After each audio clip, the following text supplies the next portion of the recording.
Welcome to Illuminati Silver. We tell you the truth about silver. Today is Sunday the 19th of July 2015 and we're issuing this video to update you on the history and current state of the conflict in Syria and war against the Islamic State. The violence in Syria began in March 2011 in the Syrian city of Deraa, when locals took to the streets to protest after 15 school children were arrested and reportedly tortured for writing anti-government graffiti on a wall. On the 18th of March, the Syrian army opened fire on protesters, killing 4 people, and the next day killed another at a mourner's funeral. The protesters demanded the resignation of the president, who refused to go, and since then this Middle Eastern country has been crippled by a brutal civil war. The United Nations estimate that more than 200,000 people have died in clashes between President Assad's government and the rebel forces who want him out. The United Nations Refugee Agency says that 3.7 million people have fled Syria to neighbouring countries, and over half of these are children. These opposing forces are made up of groups of rebel fighters, political parties and people living in exile who cannot return to the country. It's believed there could be as many as 1,000 groups, consisting of around 100,000 fighters. Russia has strong ties with President Assad and has previously supplied him with weapons. In September 2013, Russia brokered a deal persuading the Syrian government to give up its chemical weapons, which had been used to avoid a wider conflict.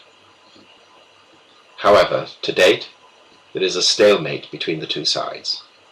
The government forces and the rebel groups are unable to defeat each other. Meanwhile, both the Syrian government and rebel groups are having to fight back against an extremist group called the Islamic State, or IS for short. In early 2014, in neighbouring Iraq, IS began to take over large areas of the country. It later moved into eastern Syria and gained land and power there too. To try and stop IS, in September 2014, the US and other countries joined forces, using planes to attack their fighters on the ground. Whilst Britain's Parliament rejected by majority vote not to be militarily involved in Syria, American and French governments discussed missile strikes against military targets there. It has, however, recently been revealed that UK troops have also been secretly involved. Whilst air attacks will have an effect, the coalition partners need to deprive IS of funds and fighters. This means, amongst other things, a ceasing of their oil trade and improvements in border control. A roadmap for peace is also required for both Syria and Iraq.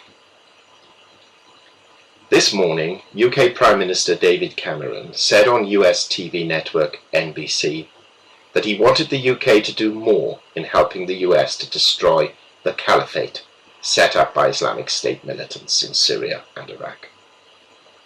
But he will have to take the British Parliament with him. He said, "If you really want to get rid of them, we effectively need to get on a war footing." And he suspected that UK and US troops would, in the future, have to join ground efforts against IS.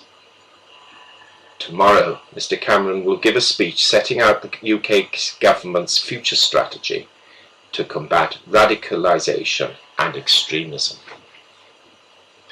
So what are we to glean from all of this? Well, we believe that the UK Parliament will eventually allow Britain to become formally involved in operations, including the use of ground troops. This will cause some concern around the world, and the pumpers of gold and silver will use this as the reason to buy gold and silver now, as they will claim that this conflict will get out of control and become the start of World War III.